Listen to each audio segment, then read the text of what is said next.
Salutations, my friends, and thank you for tuning into another one of our minicasts that we're doing. I've titled this one Russia, Eugenics, and Super Soldiers because we're going to be looking at just that, the idea or the reality that Vladimir Putin, the Russian president, just made headline news around the world talking about superhumans. Now, the craziest part about this is we kind of covered the concept of playing God, these transhumanists, these technocrats, designer babies and embryo editing. We talked about that earlier this month. Back in October, back on the 4th of October, we put out an episode on our website, on our YouTube and audio podcast feeds called just that, designer babies and embryo editing. And now we see the Russian president coming out and talking about it. So with that being said, let's get right into it. Kind of crazy whenever you start putting all this stuff together. What reality are these people trying to create for us? What is going on in the world that we live in? So let's see if we could take a listen to Russian President Vladimir Putin talking about superhumans. Последствия практически какие из этого могут наступить? Это значит, что уже можно это представить, даже не очень теоретически, а уже можно практически представить, что человек может создавать человека с заданными характеристиками. Это может быть гениальный математик, это может быть гениальный музыкант, но может быть и военный, человек, который может воевать без страха и без чувства сострадания, сожаления и без боли. То есть, вы понимаете, человечество может вступить, и, скорее всего, вступит в ближайшее время, в очень сложный и очень ответственный период своего развития и существования. И вот то, о чем я сейчас сказал, может быть страшнее ядерной бомбы. Последствия практически какие? So I'll narrate that for people who don't speak Russian, but this means that one can already imagine it. One may imagine that a man can create a man with some given characteristics, not only theoretically, but also practically. He can be a genius, mathematician, a brilliant musician, or soldier. A man who can fight without fear, compassion, regret, or pain.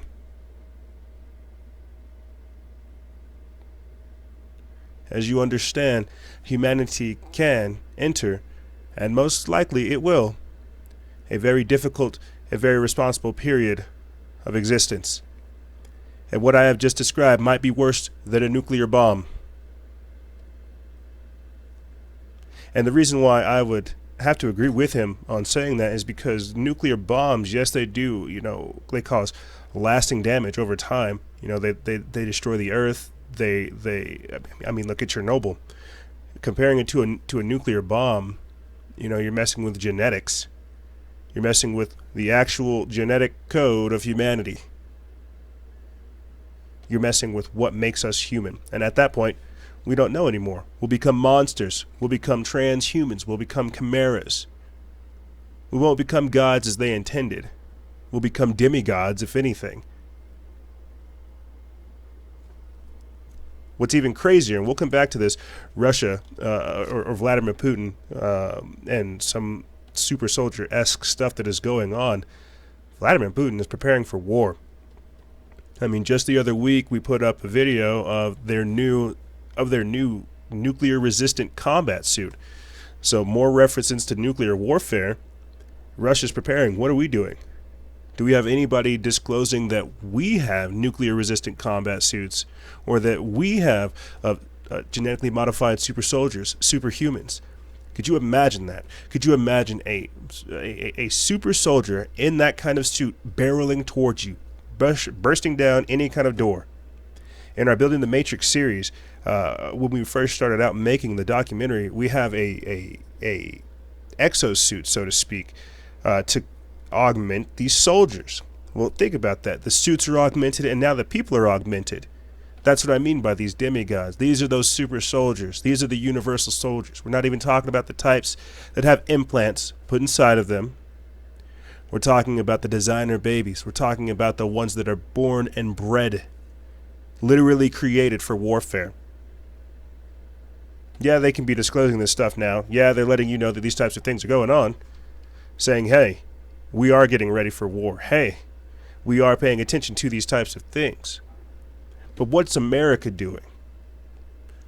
Are we training? Are we getting ready? Or are we trying to kill each other? Or are we just triggered by the next thing that mainstream media talks about? So let's jump back to Vladimir Putin talking about these superhumans and why that's important and how it ties into eugenics. They will create an entire generation of people, a entire group, so to speak, a society, a class that are better, that are genetically superior. They are designed to be better, to be superior, to be what Hitler called the Übermensch. This is where we're at. And yes, they've had access to this technology. Yes, they've had access to these types of things. What we're looking at is the implementation of it. Regular humans, and we talk about this a lot on the show. Regular humans, people like you and me and whoever else is listening or watching, we've got to ask ourselves, what does humanity look like in the face of these superhumans who are designed to be better musicians, better bosses, better athletes, better at everything? Will that create a truly original pro-human society, or will this just enable the slow degradation of society? You see, whenever Putin compares it to a nuclear bomb, you're basically cutting off an entire, you're cutting us off from legacy. Yes, you are enhancing it, but what are we forgetting? We put up an article October 18th, really like basically last week, which is even crazier.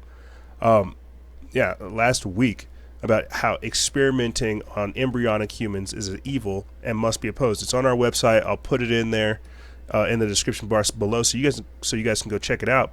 But it's people from the Francis Crick Institute who are using this type of technology. Let's see if we can pull this article up for you guys, so you know what to go look for whenever you are on the website. Right there, experimenting on embryonic humans is evil and must be opposed. It says the slippery slope of eugenics by technocrat has been further lubricated with genetic experimentation on embryos as old as 7 days. Technocrats assume no life or no value to human life, so experimenting with embryos is just another petri dish in the lab. And in the previous minicast that we talked about editing embryos and designer babies, we talked about how their idea was to go forward and try to say, well, we're going to create life simply so we can take out the diseases, so we can study the diseases. They admitted to literally creating clones. That's the best way that you could describe them. Literally creating humans only to study their behavior, study their diseases. And then once they figured out how to target and eliminate the diseases, they terminated their product. So then you've got to ask the question, okay, what is life at this point? Where does source come in? Where does God come in? What kind of stuff is going on? As we say right here, experimenting on embryonic humans is evil. You cannot do that. You can't create life simply to destroy it. And they're doing that at the Francis Crick Institute. So let me read some of this, then we'll jump back to Russia disclosing how they're doing this, but they're going right out and they're saying, you know what, we're making super soldiers. We're not trying to make another a more spiritually evolved man. We're not trying to make a more multidimensional human. We're making super soldiers. Okay, I put this up October 18th. It's from us. You guys can go get it. I'll put the link in the description bar below. It says UK scientists are experimenting on 7-day-old humans to learn how to, quote, edit DNA before killing them and discarding them. A team from the Francis Crick Institute is using excess living human embryos for their experiments who were frozen for in vitro fertilization. They then edit the human DNA by taking out a vital gene from healthy and normal embryos. This is from the BBC. It says breakthroughs in manipulating DNA have allowed the team at the Crick Institute to turn off a gene instruction suspected to be of vital importance. The easiest way to work something out or to figure out how something works is to remove it and see what happens. Like I said, this is what these people do. So the researchers use the gene editing tool CRISPR-Cas9 to scour the billions of letters of the genetic code, find the genetic target, and break the DNA effectively to disable it. They were targeting a gene. Now, before I continue, they do this. Okay, this is they have gene-specific bombs. Some pharmaceuticals, some drugs have different effects on different races. There's no getting around that. That's why they say there's a targeted agenda whenever you're looking at atrazine, whenever you're looking at the chemical castration of the human male, even whenever you're looking at things like the feminization of the human population, as well as the targeted destruction of sperm fertility. So to say that they were targeting a gene, yeah, this is what we're talking about. They're able to do that. They wanted to turn it off, see how the body expresses itself, and then terminate the product. You were likely to have heard of it, but October 4th, or OCT4, is a superstar in early embryo development. Its complete role is not understood, but it acts like an army general issuing commands to keep development on track. The researchers used 41 embryos that had been donated by couples who no longer needed them for IVF. After performing the genetic modification, the team could watch how the embryos developed without OCT4, but without OCT4, the blastocyst cannot form. It tries, but it implodes on itself. So I'm not going to lie to you. I do not know the entirety of studying embryos and things of this nature, but the fact that they are actually performing genetic modification on the embryos and then seeing what happens, and then it's crazy. It's crazy. So they're trying to tell you that they're doing that in embryos here, in the UK, but Russia's coming right out and saying it. We're doing it here. We're creating super soldiers. It will happen. This basically comes like a month after he talked about how AI will eat us all. Whoever masters artificial intelligence will have their hands on the future. And now we have the president of Russia talking about creating man. I forget which Bible verse it is, but it says the Son of Man. Is this what we're talking about? Is this the Son of Man? Are we going to impose our values? Is it going to have values? Is it going to be a human? Is it going to be real? Is it going to be a product? Who owns it? Will DARPA own it? Will the Francis Crick Institute own it? Or the Tavistock Institute? Or NASA or Area 51, who owns whatever they create, these superhumans? Yeah, they said they're donated. We're not even talking about 3-parent babies and things of that nature. These are all realities that we've got to look at, because this is eugenics. This is the blurring this is the blurring of humanity and the slow destruction of our race. They can only modify it so long until it becomes a monster. Before it becomes a carbon, not even a carbon copy of the original, but a distortion. That's why these people know that the blood is important. It gives you heritage. It gives you something to come from. If they can mix that up with like 3 different people, this is the transhuman agenda. They'll just make they'll make us into something that we're not. There's no other way for me to really say it. Right here we have an article from Newsweek, and I know they've been catching a lot of flack lately, but I wanted to put this up simply for time's keeping sake. In the future, you won't need a man to have a baby, and people will die watching virtual reality. Whenever I talk about how you can't get the technocracy and the transhumanism and technocracy, they're one and the same. That's how this works. You can't have normal humans in the technocracy, and you can't have transhumans in the old world order.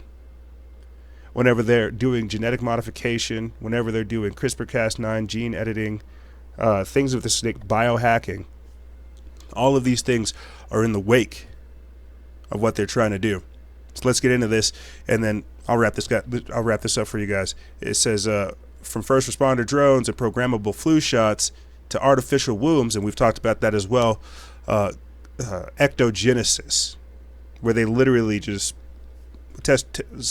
bordering the lines of test tube babies, artificial wombs, and virtual reality hospice pods, healthcare could begin to look a lot like the stuff of science fiction. And I'll read the caption for that shortly. But it says, what will healthcare look like in 10 or 50 years? Will be at Agenda 27 or Agenda 21, Agenda 2030. And past 2050, binge watching dystopian movies could provide some clues. Or hear the details from a new report by a group of futurists trying to predict the medicine of tomorrow will be. Researchers at the Jacob Institute, a non-profit made up of doctors, engineers, and entrepreneurs focused on medical innovation, sought to identify what corners of health care are most likely to spur future creations. Pro Bronson, senior editor of the report, says that many of these innovations are bound to change life for the better. Quote, for the vast majority of the population, they'll feel a true sense of progress and regain confidence in the medical system. Well, that's because the medical system truly wants to dumb you down and have you in a state of subservience. I could go on and on and on about big pharma, big agriculture, Monsanto, you name it, Bayer. But we're not going to go down that path. We're going to stick to this one. With what they're doing with the genetic modification. It says Bronson tells Newsweek that sufferers of what Bronson refers to as the big four diseases, cancer, Alzheimer's, diabetes, and cardiovascular, will feel that change more acutely, he says. But routine medical care will also be better. The utter lack of control will be replaced with rapid telemedicine and health chat that has your medication on the way via Uber in less than an hour. Sounds strange.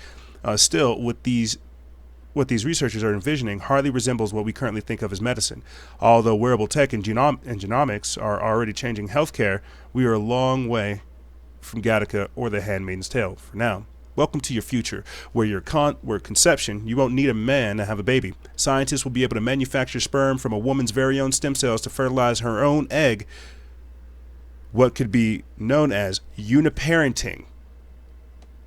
Uniparenting. So let me read some of these captions real quick, because we're talking about ectogenesis, we're talking about test tube babies, we're talking about them literally creating humans. As if we reproduce asexually, like we're some kind of snakes. It's crazy.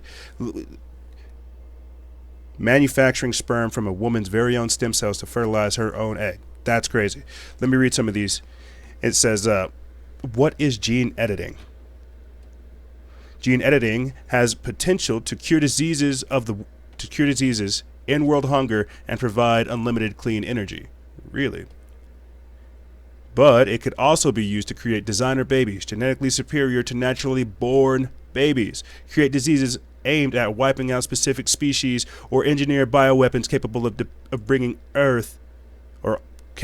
bringing an end to life on Earth as we know it. So what is it?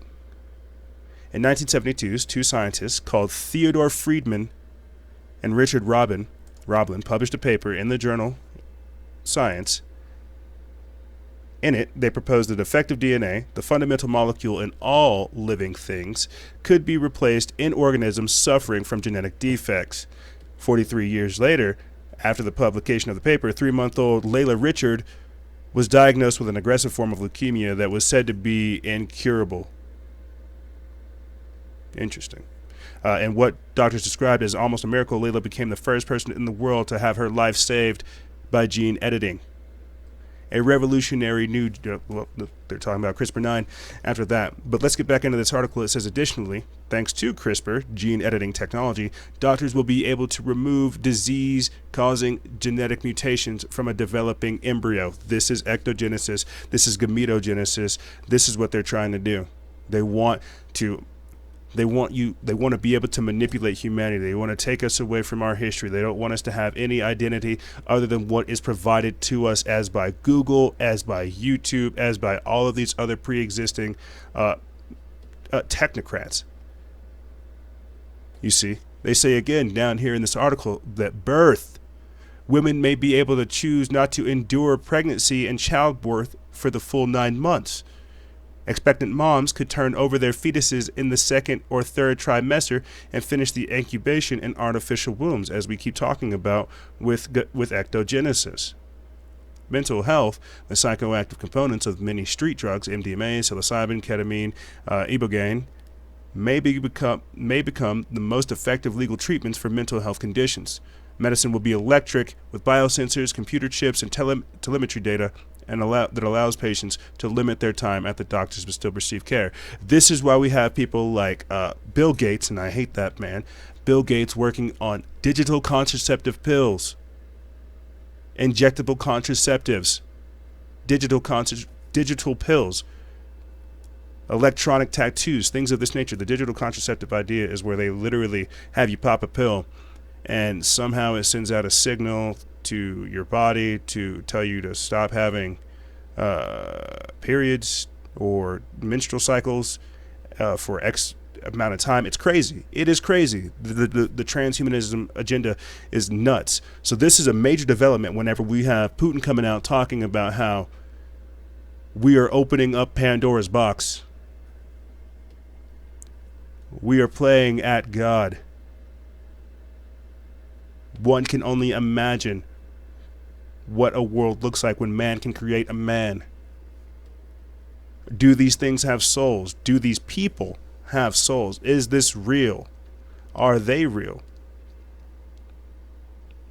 There's a lot of different things going on in this world, and now we have it confirmed that we are living in a world slowly creeping into a reality where they are performing not only chemical surgery on human embryos, but they are editing embryos at birth, and they are also growing them, maturing them to I don't even know, to maturing them to entirety, to totality, to prime physical physique. We talked about that too with clones, with Dr. Peter Beater, how their lifespans too, they're not the same. But that's a whole nother discussion. What I am trying to really look at here is how they are creating the perfect soldier. They are trying to create the perfect storm. Could you imagine, like I said, one of these Russian super soldiers in their nuclear resistant combat suits trying to barrel through us and get their hands on us? I wonder what America has, and I'm sure it's probably something crazy. These are the days of Noah. This is what is going on. How long until we start to see giants? I mean, look at The Rock. Guy's freaking huge. He's enormous. But what if The Rock became the template? What if The Rock was only conditioning to get us ready to see these kinds of people? We're creating a generation of warriors, breeding generations of warriors. Where are the teachers? He says we can't forget, in this full speech, he says we can't forget the foundations of the work that we do, and he's right. But where are the teachers that can guide these superhumans? Where are their commanders? Where are the people that know the right and wrong? How are these things being taught? There's so many different ethical questions that comes with opening up this Pandora's box, but I just wanted to highlight that with you guys, because this is some very, very important stuff. This is Russia, eugenics, super soldiers, and now our reality.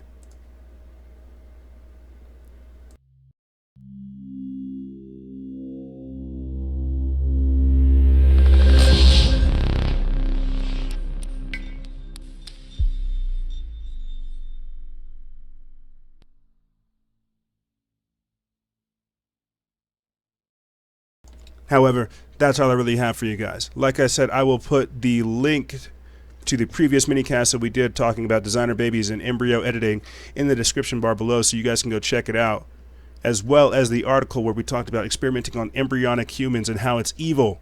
I'll put those links in the description bar below so you can go check them out. And think about it, guys. This is where we're going.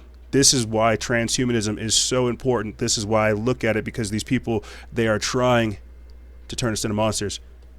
And I don't know about you, but I love my mom and dad. I love my life, and I love being human, and I wouldn't want to change it for anything, and I wouldn't want to change myself. They are trying to create X-Men.